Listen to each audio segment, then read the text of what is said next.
শব্দ দূষণে বাড়ছে স্বাস্থ্য ঝুঁকি, আর তাই শব্দ দূষণ নিয়ন্ত্রণে সবার সহযোগিতার আহ্বান জানিয়েছেন পরিবেশ, বন ও জলবায়ু পরিবর্তন মন্ত্রণালয়ের মন্ত্রী আব্দুল আউয়াল মিন্টু। একই সাথে ড্রাইভিং লাইসেন্সের মধ্যে অযথা হর্ন বাজাবেন না লিখে দেওয়ার পরামর্শ দেন তিনি।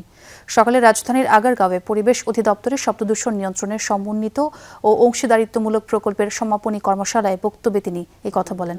এছাড়াও দূষণ নিয়ন্ত্রণে নীরব এলাকা বাস্তবায়নে সকলকে সচেতন হওয়ার আহ্বান জানান তিনি। এ সময় পাঠ্যপুস্তকে জলবায়ু পরিবর্তনের সাথে মিল রেখে, পরিবেশ ও প্রতিবেশের সাথে মিল রেখে সময়োপযোগী কারিকুলাম প্রবর্তনের দিকে জোর দিতে হবে বলেও মন্তব্য করেন তিনি। শুধু বায়ু দূষণ, শব্দ কিংবা পানিই নয়, সামাজিক সূচকের প্রত্যেকটিতে দেশ নিম্ন স্তরে অবস্থান করছে মন্তব্য করে সংশ্লিষ্ট সহ দেশের সবাইকে সচেতন হওয়ার আহ্বান জানান মন্ত্রী। যখন ড্রাইভারদের আপনারা লাইসেন্স দেন, ড্রাইভিং লাইসেন্স, তখন কিন্তু অনেক কিছু লেখা থাকে